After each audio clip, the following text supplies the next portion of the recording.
So I popped into Worthington's the other day, and right in front of me was this beauty, in pretty exceptional condition. Now, if you know much about M3s, and I confess I am no expert, these things are extremely rare in this kind of condition. The first E30 M3 was a race car. To comply for Group A racing and the German Touring Car Championship, they had to build just 5,000 of them for homologation. So they did, and they won a lot. BMW sold its 5,000 cars, and today, genuine E30 M3s, the race cars and the road cars, are very collectible and very valuable. Now, before all the M3 purists get their knickers in a complete twist and point out that M3s never came out of the factory as right-hand drive, except for possibly one car in Australia that's now in New Zealand, and maybe one for the Sultan of Brunei, it's true, the factory intended to produce them as right-hand drive, but the 1988 global financial crisis killed off the market enthusiasm and they canned that idea. But for English owners who couldn't get their head around left-hand drive, they could order a right-hand drive model direct from BMW, who then appointed specialist company Birds UK to convert them. And they did a great job, right down to the windscreen wipers and carpets, and the factory was happy and the owners were happy. Over in Japan, South Africa and Australia, a few cars were converted by other companies. It wasn't straightforward. Because the engine is unique to the M3 and it slants over, there were issues with the steering column fouling the exhaust manifold, and that required some workarounds. Around the world, you'll also find a lot of right-hand drive 318s or 325s that have been up-spec'd over the years to look like M3s, and this is not one of those cars. This is one of the English-delivered right-hand drive cars. So I tentatively asked Brad if we could review his E30 M3, and his response was, "Which one?" "Which one?" "Sure," he said, "I'll get the black one ready." Stone me, the bugger's got two of them.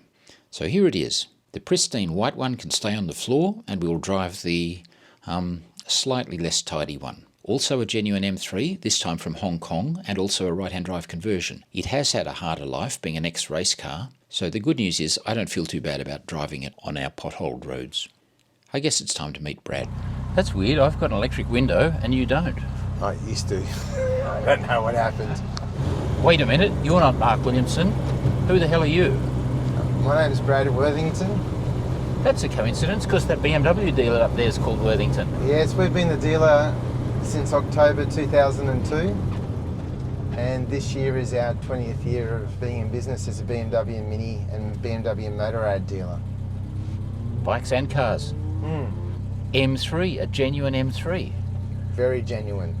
In fact, unrestored. Hasn't got any back seat. You've got that at home, haven't you? I took the back seat out to lose a bit of weight for the track. I was the problem, I was overweight. Oh. And my wife never saw me lose so much weight so quickly. And she said, "Why are you losing weight for the car, not for your wife?" Yeah. I normally come back with that quote, BMW, before my wife is the acronym. I still have the same wife. I haven't heard that before. You do realise this car's quite valuable now, don't you? It's worthy of restoring and putting some time into tidying it up. I should do. I acquired the car from a local businessman. He had, my recollection, between 15 and 25 M3s. And we did a swap one day on an 840 Ci. I think you might have got the better out of that deal, ultimately. My father and I, we liked the smaller BMWs because of their handling. Yeah. We went out and purchased these cars because we wanted that agility that's found in a small 3 Series. Yep. Well, I particularly enjoy driving this on a tight racetrack because this gearbox, it works better on a tight racetrack. Yep. So seeing as you don't seem to know much about your car, let me tell you about it. It weighs about 1,165 kilos, but that's without you in it. But seeing as you've trimmed your weight down to a leisurely 48 kilos... You might have to check your glasses. Yeah. Power is about 147 kilowatts, Yeah, which by modern standards is not a lot, but back then it was... So what I love about this car, Yep. when I went to the racetrack, people would have their car trailers with their Lotus or something special. Yep. We would simply just drive up and drive onto the circuit. So few of these. There's only 2 on car sales. One is a race car in Queensland. I think they want 125 grand for it, and it's kind of like this. It's kind of interior removed. But the other one's a sort of museum piece car, and it's very, very tidy. $200,000 they want for it. Wow. Yeah. Interesting with this car, despite all their efforts to save weight, they've still got the sunroof in it. Yes. They weren't going to let go of that. Yeah, we can. Why don't you drive and I'll do? The handle came off. See, that's the problem with BMW plastics. When they get 40 years old, the plastics go hard. You know that from the motors, like the 318 motors, all the plastic fittings on the water and the cooling system deteriorate. Well, I was going to say it's about saving weight, Stuart. Oh, we don't need it? No, you can actually take that off and put it in your bag when you're racing. Anything to save weight. Anything to save weight. Okay. It still is a fun car to drive today.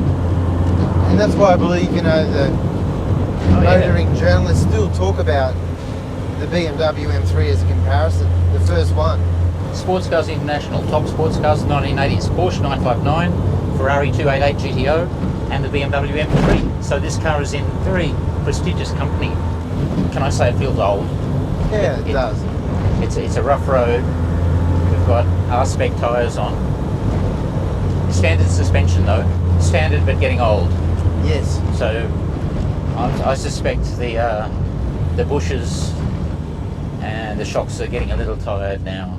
Hey look Brad, we've got some twisty corners coming up. And finally a bit of smooth bitumen. Hallelujah.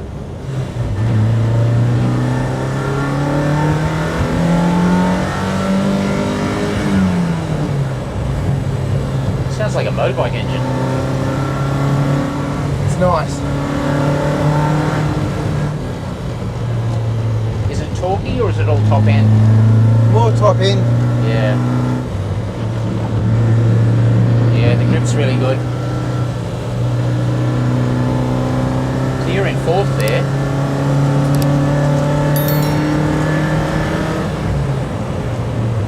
Fifth up the hill.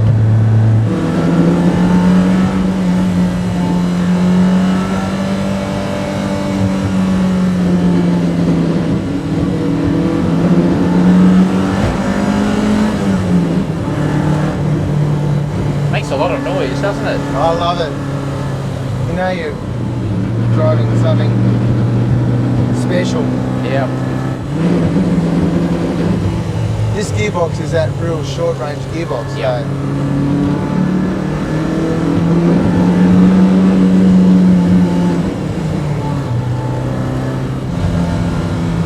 So It's a lovely growl. Holy crap, that was bad, wasn't it? very. Well, as bad as that was, the old girl can probably handle it. At least we don't treat it as badly as those crazy Germans did 30 years ago.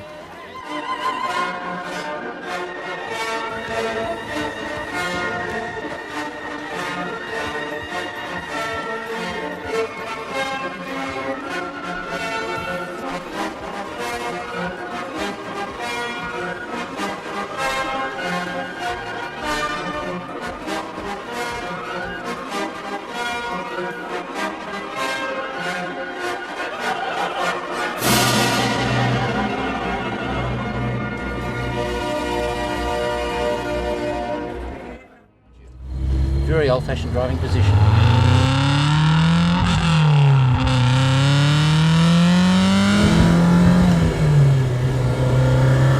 Oh yeah, it's a go-kart.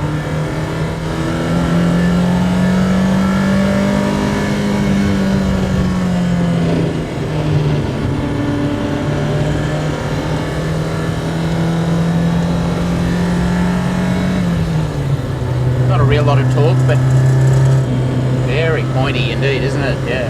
Yeah. Wherever you want it to go, it goes.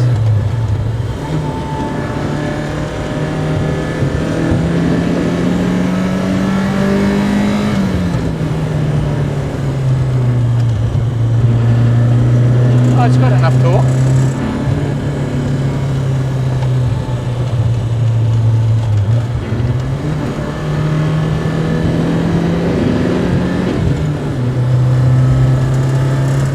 You comfortable? Yeah. Nice gearbox too. I know we're using a lot of revs there, but seems to enjoy it.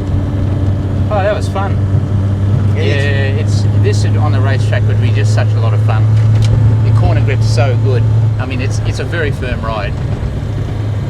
These roads are not doing it any favours. I guess we did put too much tyre pressure in. Even so, yeah, I can feel it's the suspension.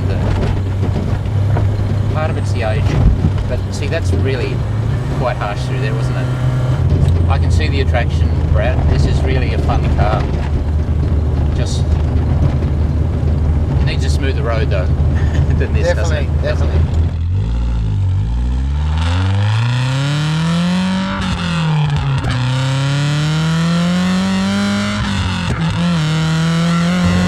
Well, with BMW, it was about pushing the wheels all the way forward and all the way back, just to get the maximum amount of traction as well. Yep. And the engine sits well behind those front wheels. Yep. So you're getting a low centre of gravity. And a very centred polar moment of inertia, even though it's a front engine car, because it's a light engine and it's well back. Yeah. What weight there is concentrated in the middle here. You just hook it in and it's a friggin' go-kart, isn't it? Well, if you don't mind me saying, it's lovely, but it deserves a bit more love than you've shown it lately, my friend. I tend to agree with you. We've had this car on a hoist for 5 or 6 years. Yeah. We just haven't driven it. You just sat there appreciating, going up in value. Stock market at the moment, bad idea. Invest in these. I enjoy it because it's different and it just requires that little bit of extra concentration. Indeed. Show us how the horn works, Brad. Beautiful. Well, what a fun trip. Well, I'm glad you enjoyed it. Yeah. You enjoyed it too, didn't you? I did.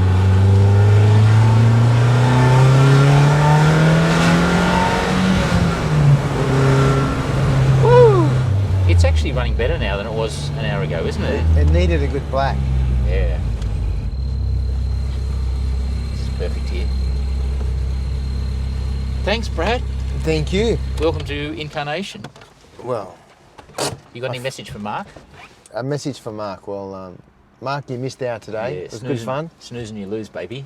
That's it. Hats off to Brad for getting out there and flogging his little M3 on the track and the road when most owners would be wrapping it in cotton wool and watching it appreciate. Boy oh boy, this M3 is raspy, noisy, crashes pretty badly through bumps, seating position's pretty basic, you could not say it's comfortable, and it feels every one of its 35 years of age. We didn't drive it too quickly, but I can see that on the limit it's going to take a lot of concentration. The faster you go, the more vulnerable you feel, which is part of the thrill of driving an old school car, isn't it? In that sense, it's like a motorbike. And if you overcook it, nobody's going to help you. A modern hot hatch with a smart diff and clever electronics will save the day. But in this thing, you're on your own, buddy. In some ways, it reminds me of my old Porsche 944 of the same age. A 944 is quieter, more compliant, comfortable, composed, but it doesn't have the same frantic urgency and the top-end grunt of the little Beamer. Best thing about it, yes, the steering is super direct, great fun, great vision too. And the level of involvement, I guess that's the hallmark of a good sports car, isn't it? Involvement. The E30 Series M3 that followed it, and all the subsequent M3s are completely different cars from this little E30. The raucous 4-pot is nothing like the sweet 6s that followed, nor the hairy-chested V8 from the E90 series. It may be an unburstable little race motor, but it's not sweet, it's just a big racket. All credit to Brad to continue to flog his little baby on the weekends, but I suspect that can only last so long. Maybe he doesn't care, but with values skyrocketing, I'd be giving this M3 a big birthday and parking it on the showroom floor next to the other one.